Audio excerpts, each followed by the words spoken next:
In the last video, I ran into some problems with this. This is the control ROM control module. And in particular, that IC right there is outputting a signal that seems to be somehow tied to the clock sympathetically, I believe. I don't believe that it's actually the signal that's causing that. That's creating some problems for me. I replaced the IC. This is the one that I actually pulled off that board, and still have the same behavior. At the end of that video was a plea for help, and while I am waiting for comments, I am almost certain that the problem is going to be in the PCB itself and not in the IC here. There. I need to prove that to myself, though. There is a slight chance that the IC happens to be bad, and the next one in line on the tape happens to be bad in exactly the same way. Yeah, it's a very slight chance. The odds are very high that it's the PCB itself or something that I've done that is creating that problem, but I need to eliminate that as a possibility. So while I am waiting for comments, since I just posted that video this morning and I'm recording this intro and getting right into this work this afternoon, I am going to work on this IC and see if I can't figure out a way to test it and prove to myself that the IC itself is working the way it should outside of this board. Now, they sell PCBs which you can mount this to and then put into a breadboard. I don't have any of those, and I'm not interested in waiting for that. So I'm going to make an effort, without hopefully destroying this, to figure out a way to get this into a breadboard so I can actually do some real tests on it. Okay, with all that, let's get started.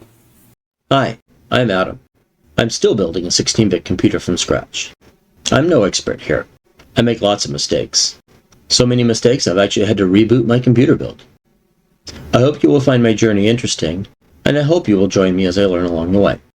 My wife Carrie has been working on a cookbook. Carrie's cookbook provides a unique culinary experience by seamlessly incorporating doTERRA essential oils into a diverse array of mouth-watering recipes, transforming ordinary meals into extraordinary dining adventures. The cookbook offers a treasure trove of innovative dishes that combine the health benefits and aromatic richness of essential oils with fresh, wholesome ingredients, making gourmet cooking accessible and exciting for everyone from novice home cooks to seasoned chefs.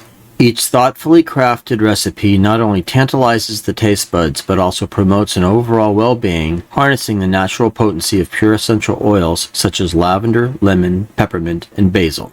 In Carrie's cookbook, she emphasizes the quality, flavor, and simplicity, guiding you through detailed, easy-to-follow instructions with beautiful photography and expert tips. Whether you're looking to elevate your everyday meals, explore new flavor horizons, or embrace a healthier lifestyle, Carrie's cookbook is your ultimate guide to enriching your kitchen and your life with the magic of doTERRA essential oils.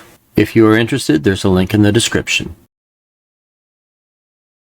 Alright, Adam, what's the plan here? Ultimately, what I need to do is I need to test this IC. This is the 74HC74, and prove to myself that it's working the way it's supposed to. And I want to reiterate, I have every expectation that it is. I have every expectation that the problem is going to be on this PCB. I do not distrust this, but I have to do my due diligence with it. To do that, I have extra of these boards. I only need one, but I have to order them in multiples of 5. So I'm going to solder this. I'm going to drop it, but I'm going to solder it onto this PCB just by itself. Create all the different connections that I need in different locations in order to drive the IC properly. There's a couple of places where I am going to have to jumper a couple of things on the front and the back just to make sure that I get everything working properly. I may have to hook up some temporary wires. And then my plan is to then solder in different connections so that I can hook it up to the breadboard and be able to test it with the clock module, which is sitting right up here just outside of view. I'm going to get started on this. I'll break out the microscope for this and we'll get started putting some stuff together so that I can test it and make sure that things are going to work the way I hope that they will. There's going to be a lot of temporary bodge work that goes into this that I then have to clean up on the other end. All right, let me grab the digital microscope. Let's see if I can keep this setup actually working well. I have my digital multimeter set up here. It is in a diode check, which has sound associated with it. It basically is a continuity check. And what I'm interested over here, and I'll get a pin diagram up here on the top. What I'm interested over here is pin 3 and pin 6 to make sure that those are not connected in any way, shape, or form. And on the PCB with absolutely nothing attached to it, there's nothing there. All right, Adam, let's check resistance. So I will do the exact same check. Pin 3 against pin 6, and there is no connection there. So whatever was going on is likely as a result of my soldering if it's not the IC. With that, I now feel confident I can go ahead and drop this IC in place. And then with that in place, I can check it again and make sure that things are going to work okay, and then I can start hooking up the different signals that I need in order to power this PCB. Okay, I've already got flux on the PCB, and this is going to be no different than what I've done in the past. I will clean that up off camera and come back and we'll work on the next connections. And once again, I want to check pins 3 and 6 here. That's far from a dead short. Okay, I'm going to start with power and ground. I'm going to hook up both power and ground from each side, and I will route them to the breadboard here.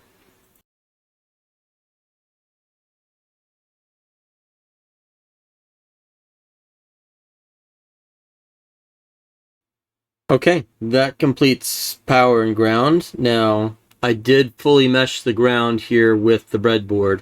I didn't drag it all the way up, but at least I've got a unified ground plane with this bus bar. With that, I've got 4 signals that need to be managed as inputs into this D-type latch. One is here on pin 1, which is already directly tied to VCC. The second one here is going to be the copy clock. Now that is inverted, but for the purposes of my test, I do not believe I need to do that. So that's going to be tied up here to pin 7. And that pin 7 then is going to go off to the raw system clock on the breadboard. Let me get that connection made. Pin 7 is here, and I need to bring that signal from this point right here. So I'm going to go ahead and shape this wire for that, and then go ahead and get that soldered in down there.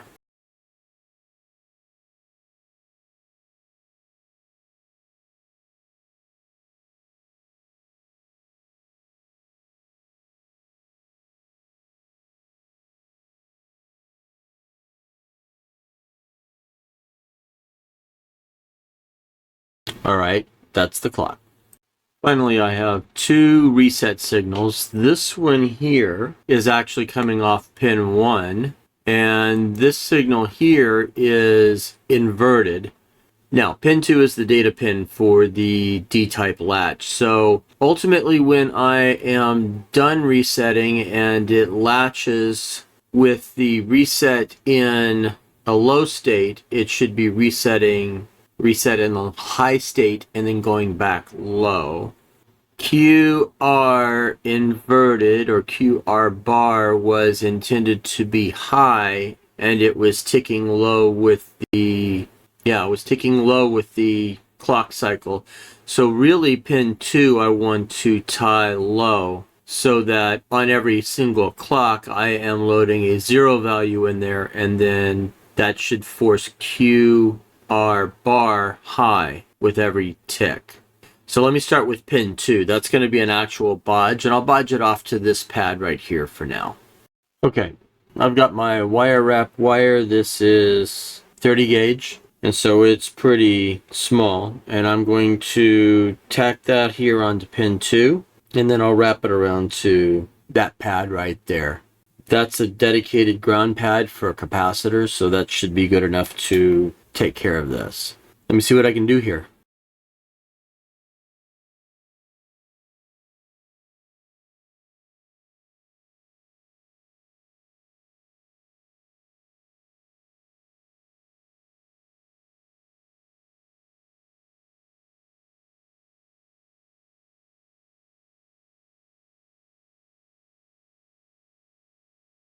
Okay, so the last task here is going to be hooking up pin 1 all the way over here on this header up to the reset line on the breadboard.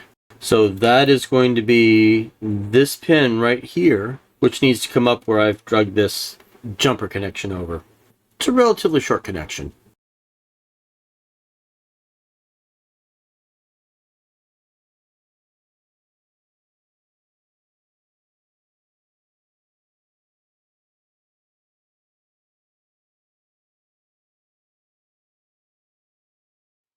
Okay, this now in theory gives me what I need in order to test. Let me straighten up here a little bit and we'll come back and try that. I missed two connections on the back of the PCB. One is on this inverter that's used to invert the raw copy clock, and that raw copy clock is then pulled from pin 7 through a 0 ohm resistor here.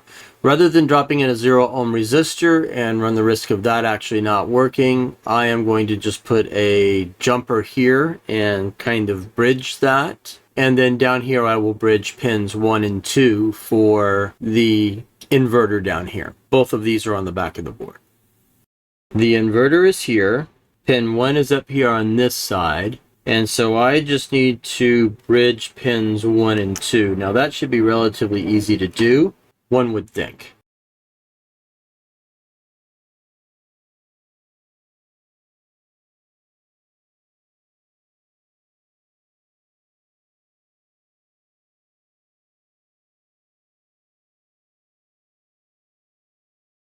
Now, doing the same thing, the other one I need to do is this 0 ohm resistor here. And once again, that's just going to be a bridge, solder bridge.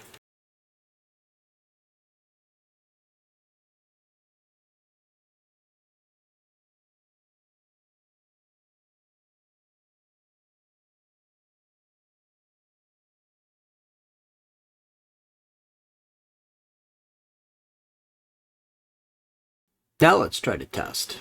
Let's see how this goes. Power. That should be clock. That should be clock. And that is holding rock solid at what I believe is 5 volts. Let's measure it right here. 5 volts. Rock solid. So whatever the problem is, it's still on this board. I've done something wrong here. So what's next, Adam?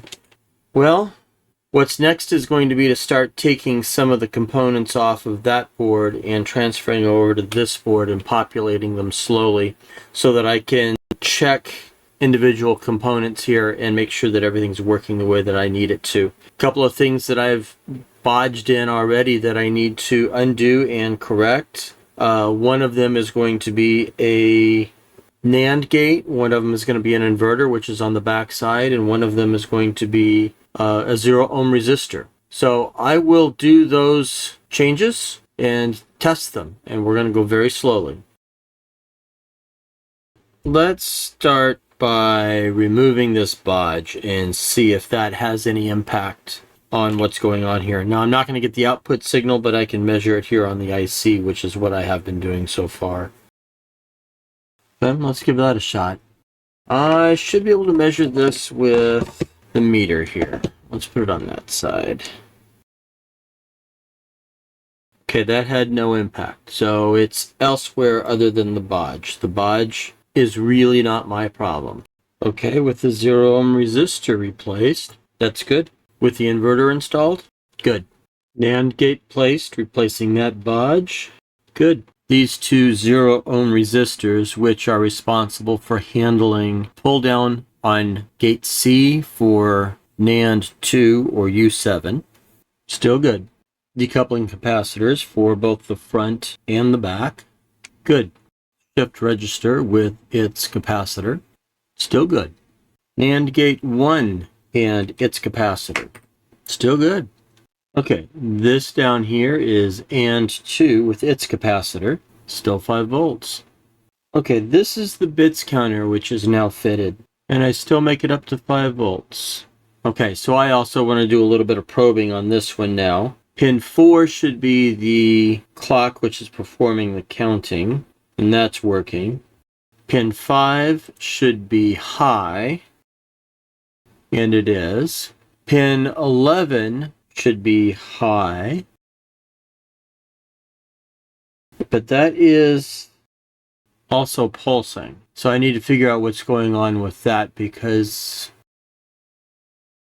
no, that's actually behaving properly, because as it counts down to 0, pin 13 is also used to determine that.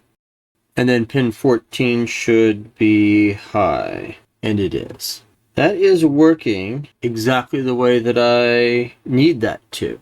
Okay, this is AND gate 1 and its capacitor. I've got one pin that's just not quite as shiny as the others. Just a little bit more solder on that.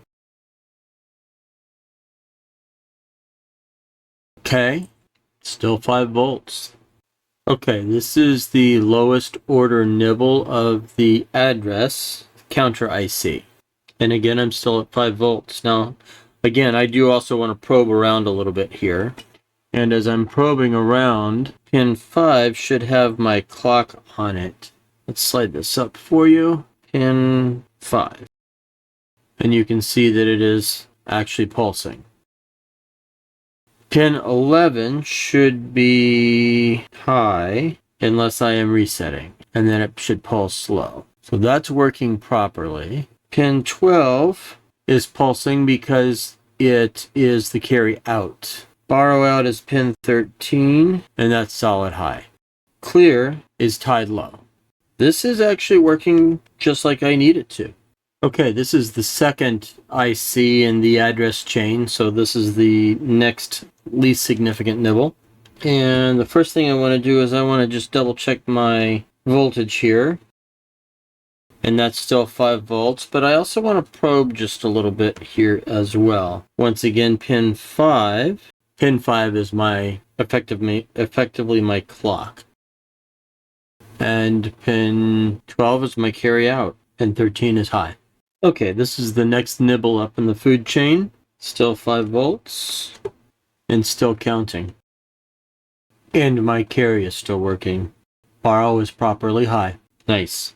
Well, I think I might have actually found the root of the problem. As I was desoldering this final 74HC193 IC, I noticed that there were 4 pins that do not appear to have been soldered down really well. Certainly the vias that are on the pads show through in those. That may have been soldered, but these two certainly were left floating. If that is VCC, that means this IC wasn't powered very well either. So everything that was output off of that was likely bouncing around and creating all kinds of problems. Do I know that this is actually what the problem was? No, I do not.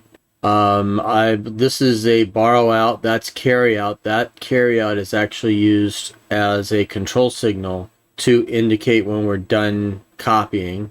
So pin 10 here is actually the load value for bit C, which is the 3rd bit. This is the load value for pin A, which is the least significant bit. Pin 12 is carry out, and we've already discussed VCC here. So I'm going to go out on a limb and say that's most likely the problem, but I will convince myself that that actually is the problem once I get everything moved over to the new board and have it all soldered down. I still have several ICs to refit, so I'll continue on this course, but if I don't find any other glaring error, I'm going to blame this. Bad soldering. Okay, that IC is fitted on the back, and that still shows 5 volts. So that's good. Some quick probing around here. Okay, it's stopping the count now. Okay, there's carry out, and that is being reset properly. So that is good. Okay, the low order nibble of the 74HC157 ICs. Very good, 5 volts. Okay, the next nibble is fitted on the back. Let's give this a shot. And 5 volts still. Okay, the next nibble in the food chain is here. 5 volts. The high order nibble is here on the back side. and still 5 volts. This is the open drain NAND gate. I'm using only one of the 4 gates on that. Still 5 volts. Okay, this change adds the 6 pull-down resistors for that open drain.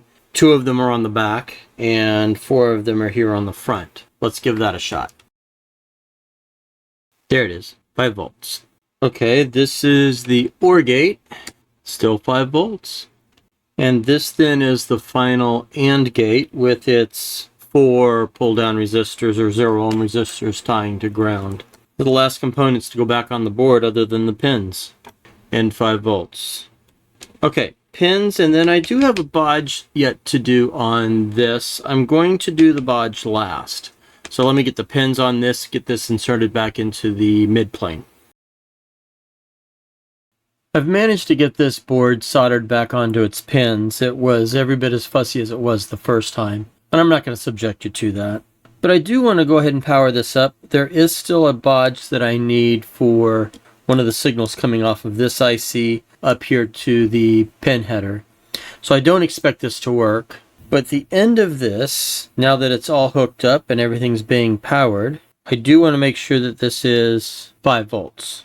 And yeah, it's not quite 5 volts, but my power on this board is the same, or largely the same. So I've got only one little entry point for power here, and I'm drawing power off over here. Not really powered very well, so there is some voltage drop. I believe that explains that just fine. But with the address 0 set here, I'm expecting to still see AA show up here. It's not. And that's because of that bodge not being there. Let me get that bodge put back in place. Okay, this time I started by cutting a bodge wire to exact length and then bending it into shape before I am going to try to solder this down.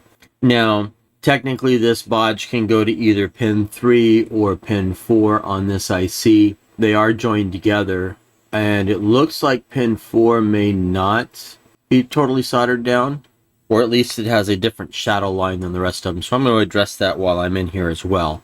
And if I bridge 3 and 4, it is going to do absolutely nothing, simply because they're already connected together on the PCB.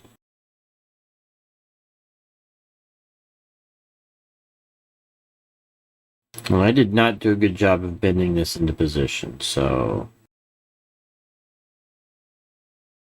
that actually doesn't look as bad as the old attempt. Just for the record, this looks like rounded solder blobs, and they are rounded solder blobs. But the challenge is, since I reused the pins, I was not able to get it to sit nearly as flat on the bottom of the PCB as they were before. I probably should have gone with new pins, but I didn't.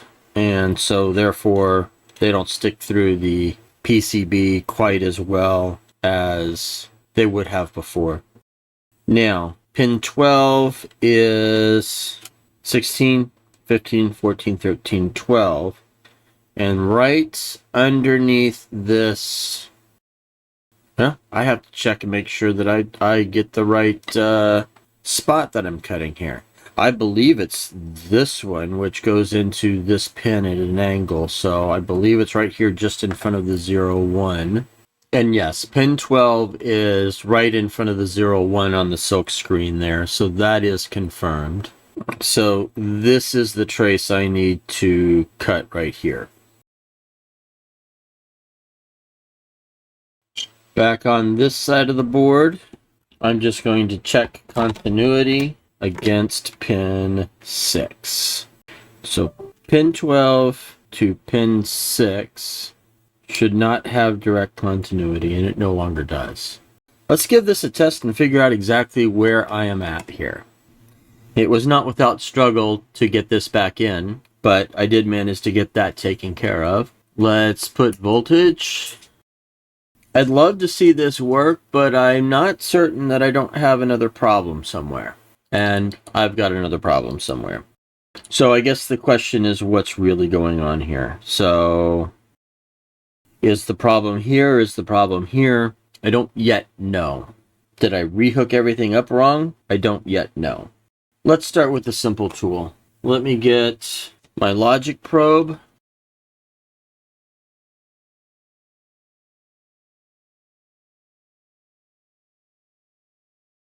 That's all good.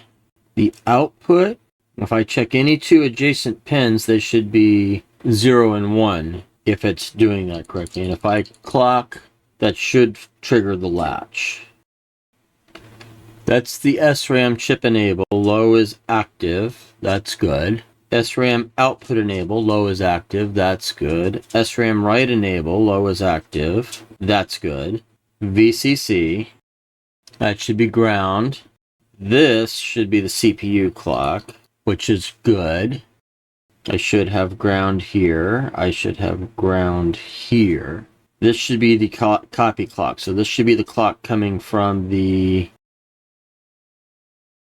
This should be the clock coming from here, and it is not. So I need to get to the bottom of that. There is no clock signal here. There is a clock signal here. I've got it plugged into the board incorrectly. The raw system clock is supposed to be on pin 12, where the CPU clock is supposed to be on pin 15. So let's check those.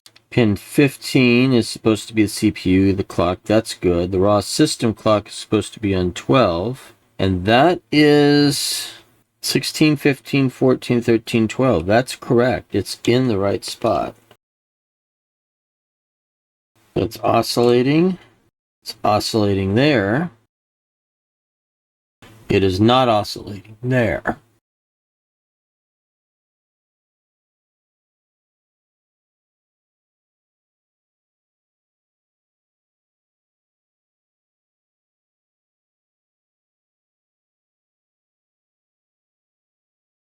And that is floating. What pin is that? This is the EEPROM and command address. So that's the command address. So that means that's floating here. Is it floating back here? Where can I find that one? That's going to be on pin 10. Okay, so we know this is 12, 11, and 10. That is floating. So I still have something that's not quite right here with that signal. And it does not change as I'm resetting. All right, so I've got two problems to trace down. One is making sure this clock makes it up here to the board. All right, hang on a second, the copy clock. Pin 15 should be the copy clock. So this pin should be flashing when resetting. Okay, this pin should be tied to the copy clock. That's better. All right, that's working as expected. So that is correct. Pin 10 here is my problem to make sure that I actually get good data out. So I've got to trace that back on this board. Well, at the end of the last video, I asked for some assistance on how best to go about troubleshooting my issues. And I did get a few responses, and buried in there are some nuggets that I think would have helped. For example, Grumpy Old Man 5368 replied to himself and said the traces from the 193s to the 74s are really close to the pin header. Check for shorts to the pin header. Your scope trace setup appears to be close to what he likes to use. Laserfur also notes that one way to check for a short is to use a thermal camera. Unfortunately, I don't own one of those, and I'm not ready to go out and buy one just for the sake of troubleshooting yet. I may change my mind, but so far I'm trying to use basic tools to do this. And finally, HWMland suggests that two outputs are shorted together. And while if that was the case, the way to go about finding that would be an exhaustive search, going through pin by pin and measuring all the voltage on all the pins and finding where else you have that 4 volts. That's likely the best solution that I would have had to try to deal with. Ultimately, I did a different version of an exhaustive search and found that I had pins that were not soldered down, including a voltage into an IC. So had I thought about it a little bit, and that's probably the best troubleshooting tool I have is my brain, I would have tried to figure out exactly how to measure where this was coming from and try to figure out exactly what the sources were for that particular IC and go and measure those and figure out where else things were going on. Thank you very much for the assistance. Now in this case, that's exactly what I'm going to do. I have a floating output on pin 10. Let's go dig into that a little bit.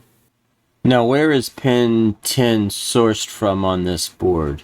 Well, the IC is on the back side, and I've got it highlighted here in KiCad. So if I hide the front side copper and flip the board so I'm really looking at the back side, this is the 74HC165, which is the parallel in serial out shift register, and it's going to pin 9. Let's take a look at that on the PCB.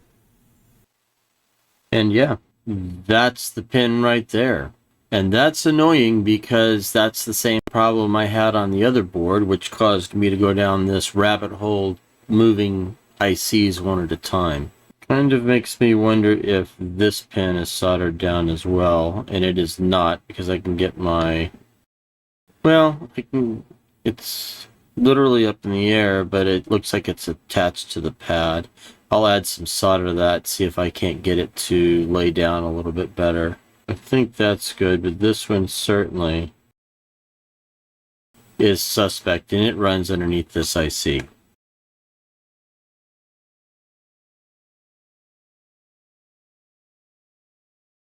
Okay, that's definitely firmly attached to the pad. Let's try this one. Probably need a little bit more flux on that.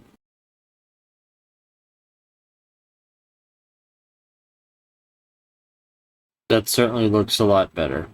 Alright, quick cleanup with some IPA.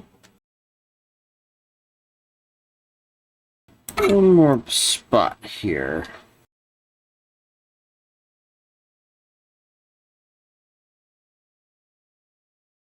Okay, let's put this back in and give it another test.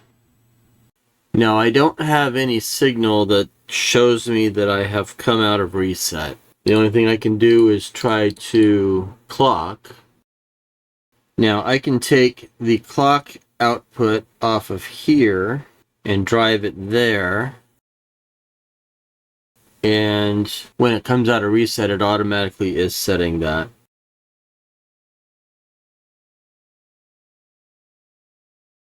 That's working perfectly. Yes. That's good. Now again, I have this alternating bit pattern for 0 address here. If I switch everything to be all ones and then click, that was the opposite alternating bit pattern. And with all of these 1, but I take this down to 0, the most significant bit, and go again, everything shows up as lit. That is finally working the way I need it to. Now, what I need to figure out is on reset, after it's reset, I should be able to clock and get a value, and I am not clocking to get a value. So I've got to come up with what's going on with that and determine why that's not working. But if I take my clock and feed it with system clock on reset, that works perfectly. Okay, I'm going to call this good at this point. I know I still have one issue that is kind of lingering, and I will end up addressing that.